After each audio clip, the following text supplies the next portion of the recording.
Hi everyone and welcome to Kwixand Solutions demo video for Dynamics 365 Business Central. My name is Heather and today we're going to learn how to create recurring and reversing journals.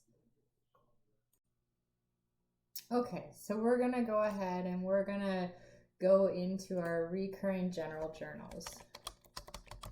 So we'll use our search for page and select recurring general journals. And right off the start, you can here select your recurring method. So you can see there's fixed, variable, balanced, there's balanced by dimension, and then you have the reversing option on all of those.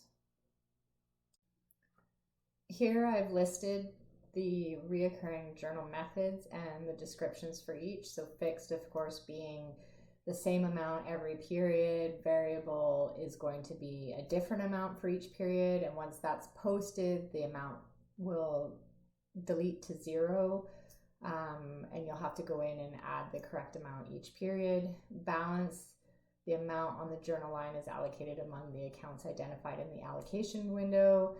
Balance by dimension, same thing, except it's allocated by dimension. And then you have your reversing options for each of those.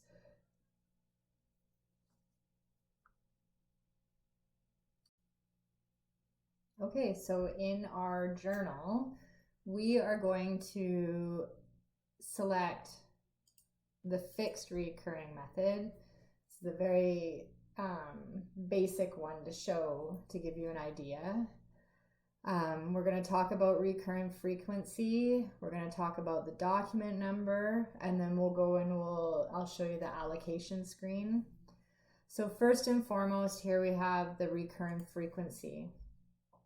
In the recurring frequency, you can put in multiple identifiers as to when you want the next posting to be. So in this particular one, we're just going to go 1 month.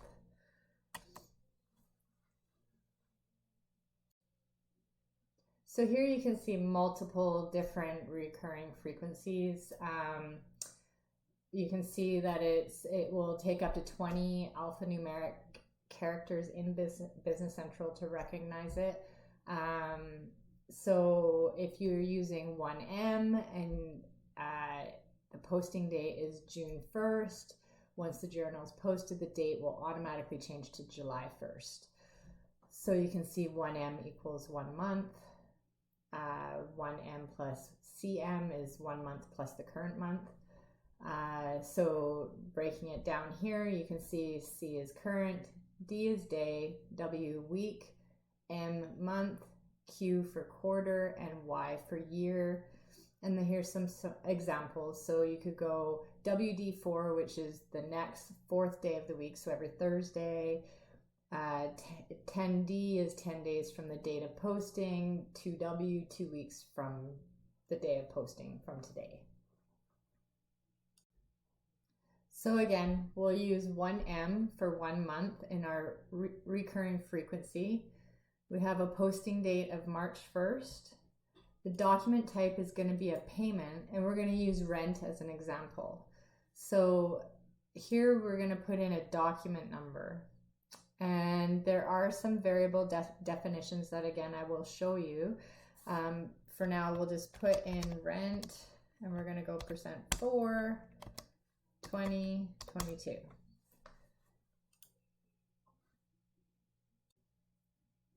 So here's a list of our variable definitions. So you can see if you had put in %1, it would be for current day.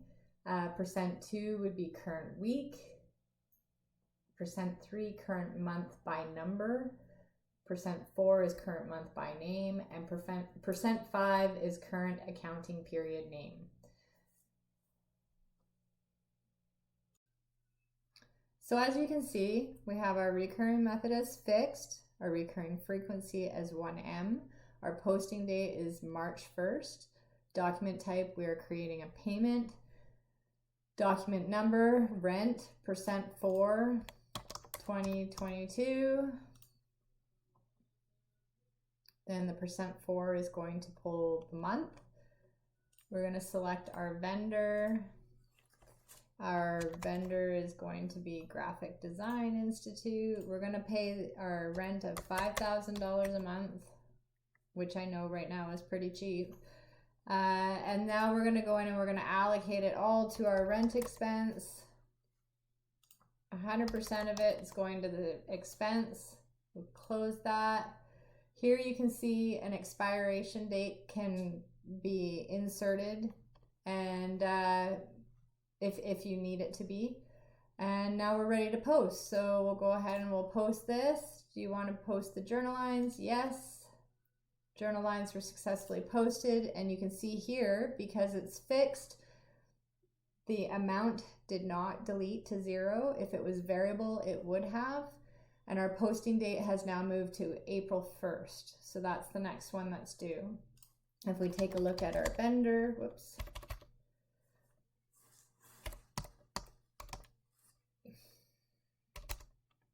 Apparently some typing issues this morning. Okay, so if we look at graphic design, we are going to see our payment for rent for March 2022 posted to their vendor account.